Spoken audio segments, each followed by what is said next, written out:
तो मेरे माँ बाप की 2-3 साल और मजदूरी करना पड़ेगा। अब वो समझ नहीं आ रहा था कि पैसे इतने कहाँ से आए। परिवार की स्थिति को बदल सकता है तो वो सिर्फ पिताजी और माताजी जाड़े के दिनों में सड़क के किनारे उबले हुए अंडे और बताया कि ये हमारे जिला के अधिकारी। इन्होंने अपनी पूरी ताकत से यूपीएससी पर टूट पड़ा।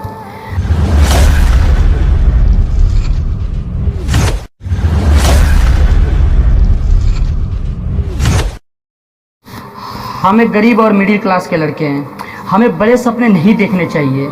यूपीएससी जैसे बड़े एग्ज़ाम हम गरीब छात्रों के लिए बना ही नहीं है। माँ बाप मजदूरी करते हैं और मैं यूपीएससी के सपना देख रहा हूँ। यार मुझसे बड़ा बेवकूफ़ और कौन हो सकता है। जिसमें लाखों खर्च होते मैं वो सपना देख रहा हूँ। यार ये कैसे पॉसिबल हो पाएगा। मैं नहीं हो सकता है यार। दोस्त अगर आपको भी ऐसा लगता है कि एक गरीब परिवार के लड़के कुछ कर नहीं सकते तो इस वीडियो को अंत तक ज़रूर देखना। मैं गारंटी के साथ कहता हूँ कि आप भी अपने माँ बाप के सपनों को पूरा करने के लिए तड़प उठोगे। तो चलो इस वीडियो को शुरू करते हैं। दोस्त सफ़ीन नाम का लड़का गुजरात के सूरत में अपने पेरेंट्स के साथ रहते थे। इनके माता पिता डायमंड यूनिट में काम करके अपने परिवार का गुजारा करते थे, लेकिन किसी कारण उनके माता पिता की दोनों की नौकरी चली जाती है। दोस्त नौकरी जाने के बाद एक हंसता खिसता परिवार पैसों की कमी से जूझने लगा, मानो दुखों का पहाड़ टूट गया। नौकरी चले जाने के बाद उनकी परिवार की स्थिति बहुत खराब हो गई थी, लेकिन एक बाप इतनी जल्दी हार कैसे मान सकता है यार। अपने परिवार की स्थिति सुधारने के लिए, अपने बेटे की स्कूल की फीस जमा करने के लिए इनके पिताजी घर घर जाकर इलेक्ट्रीशियन का काम करने लगे और इनके माँ दूसरों घर में जाकर रोटियां बनाया करती थी और कभी कभी शादी के फंक्शन में जाकर भी रोटियां बनाया करती थी। लेकिन क्या आपको लगता है कि इतने में घर का खर्च और पढ़ाई का खर्च निकल पाएगा?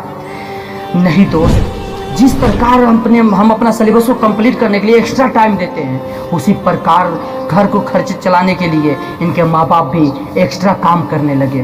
कुछ पैसे अतिरिक्त कमाने के लिए इनके पिताजी और माताजी जाड़े के दिनों में सड़क के किनारे उबले हुए अंडे और चाय बेचने लगे, जिससे कि वो अपने परिवार का पालन पोषण कर सके और अपने बेटे की पढ़ाई की कोई दिक्कत ना हो। यार एक बाप अपने बेटे की पढ़ाई के लिए अपना सब कुछ कुर्बान कर देते हैं। ना दिन देते हैं ना रात, ना गर्मी देखते हैं ना बरसात, ना धूप ना छाँव, ये हर चीज़ कुर्बान कर देते हैं। यार कोई फ़र्क नहीं पड़ता इनको, क्योंकि इनके कंधे पर जिम्मेदारियाँ होती है। दोस्त इनकी माँ भी कम नहीं थी, सर्दियों में भी पसीने से भीग जाती थी। सुबह 3 बजे उठकर 200 से अधिक रोटियां बनाना आसान नहीं होता और इतने मेहनत के बाद ये कुछ ही हजार मिला करता था। सफ़ीन हसन अपने परिवार को हमेशा पैसों की तंगी से जूझते हुए देखा है। अपने परिवार की परिस्थिति को देखकर सफ़ीन हसन ने जीवन में कुछ करने की ठान ली, कुछ बनने की ठान ली, क्योंकि अब वो समझ गया था कि कोई अगर इस परिवार की स्थिति को बदल सकता है तो वो सिर्फ मैं खुद हूँ। मेरे सिवा और कोई इसे बदल ही नहीं सकता। मैं इस स्थिति को बदल कर रहूँगा। लेकिन सफ़ीन को ये पता नहीं था कि उन्हें बनना क्या है। एक दिन सफ़ीन के गांव में जब जिला अधिकारी आए, जिला अधिकारी के प्रति गांव वालों को सम्मान और इज्जत को देखकर सफ़ीन काफ़ी हैरान हो गए। जब उन्होंने एक व्यक्ति से पूछा कि ये कौन है जिसके साथ इतने अधिकारी और इतने सुरक्षा गाड़ियाँ चल रही है, तब उन्हें किसी ने बताया कि ये हमारे जिला के अधिकारी हैं, इनका रुतबा किसी राजा से कम नहीं है। दोस्त डीएम के रुतबे और उस काम को प्रभावित होकर सफ़ीन ने भविष्य में डीएम बनने के सपना को अपने मन में पाल लिया और उसी समय ये निर्णय कर लिया कि मुझे भी एक डीएम बनना है। दोस्त इसके बाद सफ़ीन ने अपने मजबूत इरादे और को लेकर एक दिल्ली आ गया। दिल्ली आने के बाद उनका खर्च और बढ़ गया। अब वो समझ नहीं आ रहा था कि पैसे इतने कहाँ से आएंगे, इतना कोचिंग का फी, इतना रूम रेंट कहाँ से आएगा, और पूरी तरीके से मायूस होकर बैठे थे। लेकिन वो कहते हैं ना कि अगर आप किसी चीज़ को शिद्दत से चाहोगे तो पूरी कायनात उसे मिलाने में जुट जाती है। सफ़ीन के संघर्ष को देखकर एक गुजराती परिवार ने उनका 2 साल का फीस और रहने खाने पीने का सबका खर्च उठा लिया। सैल्यूट है ऐसे परिवार को जिसने विकट परिस्थिति में इनका साथ दिया। दोस्त इसके बाद सफ़ीन के अंदर और जोश और जुनून आ गया कि अब तो मुझे यूपीएससी क्रैक करना ही है, क्योंकि अब इसके पास कोचिंग का फ़ी और रहने का टेंशन नहीं था। बस अब ज़रूरत थी तो बस सिर्फ जीतने की और आग पैदा करना और यूपीएससी से लड़ने का आग पैदा करना। और आपको क्या लगता है, जिस बेटे ने अपने पिता को घर घर जाकर मेहनत करते देखा है, रोड पर इतने ठंड में चाय और अंडे बेचते देखा है, जिस बेटे ने अपनी माँ को शादियों में रोटियां बनाते देखा है, तो क्या लगता है इनके अंदर आग पैदा नहीं होगा?